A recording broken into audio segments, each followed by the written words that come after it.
तो मूवी की शुरुआत होती है क्रिस नाम के एक जियोलॉजिस्ट यानी भूवैज्ञानिक से, जो कि ड्राइविंग करते हुए अपने घर पहुंचा, जहां उसकी बीवी ईडन इनके घर का पाइप ठीक कर रही थी। तभी ये लोग लंच पर बैठे तो उसे हमें पता चला कि जल्दी ये लोग इस शहर को छोड़कर जाने वाले हैं। तभी क्रिस अपना लंच करके वापस अपने सेंटर में पहुंचा, जहाँ देखो क्या चल रहा है। खैर तब उसके साथियों ने उसके लिए एक फेयरवेल पार्टी भी रखी, क्योंकि जैसे मैंने पहले बताया कि ये लोग शहर छोड़कर जाने वाले हैं। जिसके लिए क्रिस जब अपना सामान पैक करने लगा तभी उसे ऑफिस में एक अलार्म सुनाई दिया, जो इस बात का सिग्नल दे रहा था कि इनका कुछ ग्राउंड वाटर गायब हो गया है। लेकिन अब उसके अलावा यहाँ कोई हलचल नहीं दिखी, जो देखकर इनके सीनियर आबिद ने कह दिया कि टेंशन मत लो, सब अंडर कंट्रोल है। जो सुनकर सब अपने अपने काम में लग तो गए, लेकिन क्रिस के दिमाग से ये बात जा ही नहीं रही थी। पर फिर भी वो अपने बच्चों से सारा सामान लोड करवा के यहाँ से निकल गया, जहाँ बीच रास्ते में उसे इस पहाड़ को देखकर कुछ एहसास हुआ। इसलिए वो वापस उन बच्चों को लेकर अपने सेंटर में पहुंचा, जहां उसने बच्चों को गाड़ी में ही छोड़कर अपनी टीम को समझाया कि देखो, ग्राउंड वाटर का ऐसे गायब होना कोई आम बात नहीं है, इसलिए हमें एक बार वहां जाकर देखना चाहिए। जिसको प्रूफ करने के लिए उसने कुछ साइंस से जुड़े एग्जाम्पल भी दिए, जो मेरे समझ तो बिल्कुल नहीं आए। इसलिए अब वो अपने एक चेले जेकब को लेकर उन माउंटेन्स को चेक करने पहुंचा, जहाँ इन्होंने हार्नेस लगाकर देखा कि सच में इनकी केबल्स किसी भारी चीज से टूट चुकी है, जो देखकर इनके सीनियर आबिद ने रेड अलर्ट की जगह अभी येलो अलर्ट ही जारी किया, जिसमें कि अगले 24 घंटे तक ये लोग पहाड़ में होने वाली सभी एक्टिविटी को मॉनिटर करेंगे। जबकि रेड अलर्ट से ये होता कि अभी के अभी शहर के लोगों को किसी ऊंची जगह जाना पड़ता, जिससे कि इनके इस टूरिस्ट सीजन की वाट लग जाती। हाँ, इंसान मर जाए लेकिन टूरिज्म जिंदा रहे। खैर तब क्रिस फ्रस्ट्रेट होकर अपने बच्चों को देखने आया, जो कि उसके लिए नोट लिखकर गए कि हम मम्मी के पास जा रहे हैं। असल में ईडन एक होटल में रिसेप्शनिस्ट का काम करती थी, जहाँ क्रिस भी पहुंच गया। तब ईडन ने कहा कि बच्चे आज यहीं रुकेंगे, लेकिन इनकी बेटी जूलिया एक बार अपने पुराने घर को बाय कहना चाहती थी, इसलिए वो क्रिस के साथ चली गई और इनका बेटा सौंदर्य, मैं तो संतरे बोलूंगा, जो कि यहीं होटल के एक रूम में रुक गया। वैसे वो रूम में रुका नहीं, बल्कि एक खाली टनल में जाकर गाने सुनते हुए स्केटिंग बोर्ड चलाने लगा। दूसरी तरफ सेंटर में इस जुआरी ने टाइम पास करते हुए देखा कि सेंसर्स के डेटा के हिसाब से यहाँ के पहाड़ आपस में सिकुड़ रहे हैं, जो देखकर उसने इसके बारे में आबिद को बताया। तो आबिद जेकब को लेकर उन सेंसर्स और पहाड़ दोनों को चेक करने पहुंचा। तभी क्रिस को भी उस डेटा के बारे में पता चला, जिसे सुनते ही उसने अपने कबाड़े से इम्पोर्टेंट नोट्स निकाल कर देखा कि असल में ये सारा डेटा माउंटेन के गिरने की तरफ इशारा कर रहा है। लेकिन जब तक उसने ये पता लगाया तब तक यहाँ जेकब और आबिद इस माउंटेन में फंस गए, जिसमें कि आबिद ने खुद को कुर्बान करके जेकब की जान बचा ली। तभी सेंटर में सारे सेंसर्स बावली खेल गए, क्योंकि पहाड़ के गिरने से सारी वाटर टेबल ऊपर नीचे हो गई, जिससे कि यहाँ एक और सुनामी आने का खतरा पैदा हुआ। तभी क्रिस ने उनसे कहा कि जल्दी से रेड अलर्ट ऑन कर दो, जिसे सुनते ही पूरे शहर की लुप हो गई। तभी क्रिस जूलिया को लेकर यहाँ से भागने लगा, जिस बीच उसने ईडन को भी कॉल किया, लेकिन वो तो अभी पूरे होटल के लोगों की नींद खराब करने में लगी हुई थी। जिस बीच उसने फोन उठाया भी तो कहा कि तुम जूलिया को लेकर हाइट पर पहुंचो, बाकी मैं भी होटल की बस से संतरे को लेकर वहां आती हूँ। लेकिन जब उसने सबको बस में बिठा दिया तो पता चला कि यहाँ उसका बेटा संतरे था ही नहीं। तब वो उसे ढूंढने वापस होटल में गई, जहाँ उसकी मदद करने एक कपल मारिया और फिलिप भी आ गए। दूसरी तरफ शहर के चक्के जाम हो गए क्योंकि सभी लोगों को अपनी जान बचाने के लिए ऊंचाई पर पहुंचना था।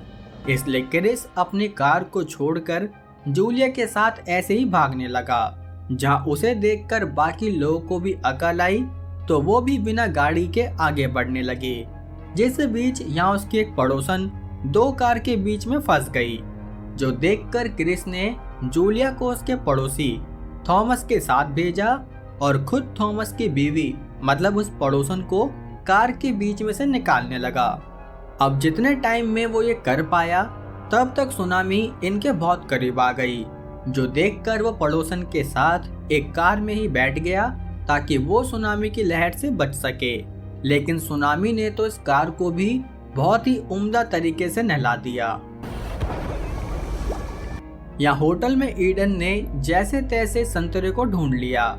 जहाँ वो उसे बाहर लाई तो देखा कि यहाँ होटल बस की जगह सुनामी इनका इंतजार कर रही है। तब ये देखते ही वो अंदर भागे, जहाँ इन सबको बेसमेंट के बंकर के बारे में पता चला, जिसमें कि जल्दी से संतरे और हस्बैंड फिलिप तो पहुंच गए, लेकिन उसकी बीवी काफी पीछे थी। साथ ही ईडन भी जैसे तैसे उस बंकर तक पहुंची, लेकिन वो बेचारी मरिया पानी के साथ ही होली खेलने निकल गई, जो देखकर फिलिप को काफी बुरा लगा। लेकिन अभी और बुरा लगेगा क्योंकि सुनामी की वजह से यहाँ की बिजली भी चली गई। दूसरी तरफ सुनामी का थप्पड़ खाने के बाद क्रिस की आंख खुली, जहाँ उसने देखा कि उस पड़ोसन के तो लग गए। इसलिए वो उस गाड़ी से निकलकर अपनी बेटी को ढूंढने पहुंचा, जहाँ जूलिया उनके पड़ोसी के साथ क्रिस का इंतजार कर रही थी। तब इन बाप बेटी का मिलन तो हो गया, लेकिन अभी इनकी फैमिली में ईडन और संतरे गायब थे, जिनके बारे में उसे अभी तक कोई खबर नहीं मिली। तभी उसने एक टूटन के फोन से ईडन की कलीग को फोन किया तो उसने बताया कि ईडन संतरे को ढूंढने वापस होटल में चली गई थी। तब ये सुनते ही क्रिस ने उन दोनों को खुद से ढूंढने का फैसला किया। इसलिए वो जूलिया को पड़ोसी थॉमस के सहारे छोड़कर अपनी बीवी और संतरे को ढूंढने निकला। वाह, कोनो दिशा में लेके चलो रे क्रिस भाया। खैर यहाँ बेसमेंट में भी दबादब पानी भरने लगा, जिसकी वजह से ये लोग डूबने वाले थे। तब ईडन ने यहाँ का वेंटिलेशन देखा, जो कि दोनों तरफ से बंद था, जो देखकर उसे बहुत इरिटेशन भी होने लगी। लेकिन फिर भी उसने खुद को संभाल लिया, जबकि इस फिलिप के कुछ ज्यादा ही कुत्ते फेल हो रहे थे, और होंगे भी क्यों नहीं जब ये पूरा बंकर अब पानी से भर रहा था। साथ ही ये इसे खोल भी नहीं सकते क्योंकि सुनामी की वजह से बंकर के गेट के बाहर कुछ बड़े बड़े पत्थर आ गए। इसलिए ये लोग सांस लेते रहने के लिए वेंटिलेशन होल की तरफ आए, जहाँ फिलिप कुछ ज्यादा ही गद्दारी दिखाने लगा, क्योंकि वो चाहता था कि वेंटिलेशन में उसे प्रॉपर जगह मिले, तो इसलिए वो संतरे को ही डुबाने लगा। जो देखकर पहले तो ईडन ने उसे रोका, लेकिन जब वो नहीं माना तो उल्टा ईडन ने उसे पानी में डुबाने के साथ साथ अपनी टांगों से उसका गला घोट दिया, जिससे कि संतरे की जान बच गई और फिलिप की वारंटी खत्म हुई।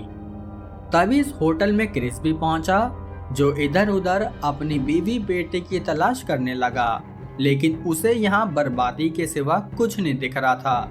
जिस बर्बादी के बीच उसे एक बैग भी दिखा, जो कि संतरे का ही निकला। तब ये देखकर उसे लगा कि शायद ईडन और संतरे को सुनामी ने छील दिया, इसलिए वो रोते हुए अपना गुस्सा निकालने लगा, जिसमें उसकी मदद इस रॉड ने भी करी।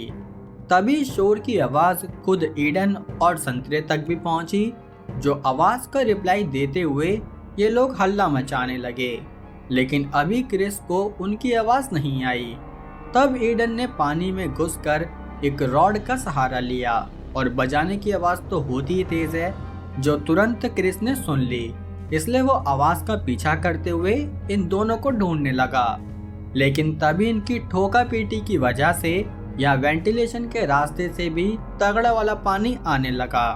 खैर अब रॉड की आवाज सुनते ही क्रिस इन दोनों को बचाने उस बेसमेंट की तरफ आया, जहाँ पूरा बेसमेंट पानी से भरा हुआ था। साथ ही बंकर के बाहर काफी बड़े बड़े पत्थर भी पड़े हुए थे, जिन्हें जैसे तैसे क्रिस ने हटा ही दिया। तब ईडन ने डूबते हुए बेसमेंट का दरवाजा खोलने की कोशिश करी, जिसमें पहले तो वो नाकामयाब रही क्योंकि पानी का प्रेशर गेट खोलने ही नहीं दे रहा था। लेकिन जब क्रिस और ईडन ने मिलकर आगे पीछे से मेहनत करी तो वो गेट खुल गया, जिससे कि ईडन बंकर से बाहर आकर बेसमेंट से निकलने लगी। लेकिन अभी यहाँ संतरे बचा, जिसकी पानी के अंदर जाने से अलग ही लुप लुप हो रही थी। तब क्रिस ने उसे समझाया कि बेटे कुछ नहीं होगा, बस सोचना कि तुमने सपने में अपनी पैंट गीली कर ली, इसलिए चारों तरफ पानी पानी लग रहा है। जो कहकर उन दोनों ने एक लंबी सांस भरी और स्विमिंग करते हुए बाहर आने लगे। लेकिन तभी बंकर के बाहर आते ही संतरे के तोते उड़ गए, जो देखकर क्रिस ने उसे अपनी सांस दी ताकि वो बिना स्ट्रगल किए आराम से इस बेसमेंट से बाहर निकल जाए। हालांकि ऐसा करने के चक्कर में वो खुद चक्कर खाकर यहाँ पानी में ही पड़ गया। तब ईडन ने देखा कि संतरे तो आ गया लेकिन क्रिस नहीं आया, तो वो खुद उसे ढूंढने पानी में गई, जहाँ से वो क्रिस को उठा तो लाई, लेकिन अब क्रिस की सांसें बिल्कुल सब्सक्राइब बटन जैसी हो गई कि जिसको ऑडियंस क्लिक कर भी सकती है और नहीं भी। खैर तब ईडन ने अपनी पूरी कोशिश करी, लेकिन क्रिस की सांसें वापस नहीं आई, जो देखकर संतरे टूटने लगा कि शायद मेरी वजह से मेरे पापा चले गए, जो कि वो बिल्कुल भी नहीं होने देगा। इसलिए वो तेज तेज क्रिस की छाती दबाने लगा। साथ ही उसने अपने मुंह से उसे सांस भी दी, जिससे कि फाइनली अचानक से क्रिस को होश आ गया, जो देखकर ईडन भी बहुत खुश हुई कि मेरे संतरे और क्रिस बिल्कुल सही सलामत है। दूसरी तरफ बेचारी जूलिया काफी उदास थी कि उसके मॉम डैड नहीं आए, लेकिन तभी उसने इस प्लेन को आते देखा, जिससे उसे लगा कि शायद अब उसके मॉम डैड आ गए, लेकिन नहीं जी, वो इस प्लेन में नहीं बल्कि प्लेन के पीछे से आए, जिन्हें देखते ही जूलिया ऐसे भागी जैसे मेरी कुछ ऑडियंस बिना सब्सक्राइब बटन दबाए भाग जाती है। ऐसे मत करो यार, अगर वीडियो अच्छी लगती है तो लाइक कमेंट करके जाया करो। बाकी दोस्तों ऐसी मूवीज से हमें समझना चाहिए कि जितना हम मदर नेचर के साथ खिलवाड़ करेंगे तो उसका डबल खिलवाड़ हमारी जान के साथ भी होगा। इसलिए हमेशा अपने नेचर, एनवायरनमेंट, इकोसिस्टम सबको प्रोटेक्ट करके रखो।